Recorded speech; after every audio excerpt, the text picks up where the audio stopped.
के भयो भने हाम्रो बाइक चाहिँ पन्चर भयो, एकदम तनावग्रस्त भइरहेकोस्। त्यो भएर म चाहिँ झोला बोकेर हिँड्दै हिँड्दै यो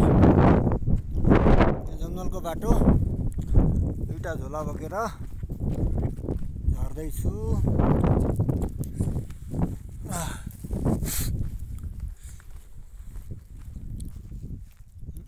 कस्तो राम्रो धोपीको रुख रहेछ।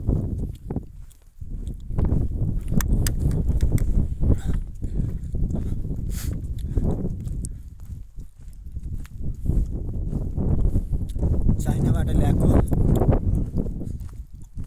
दुध मिठाई खाँदै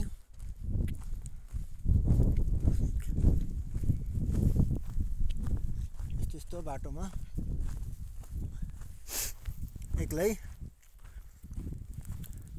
अब कति टाढा पुगेर बाइकलाई चाहिँ बनाउने थाहा छैन।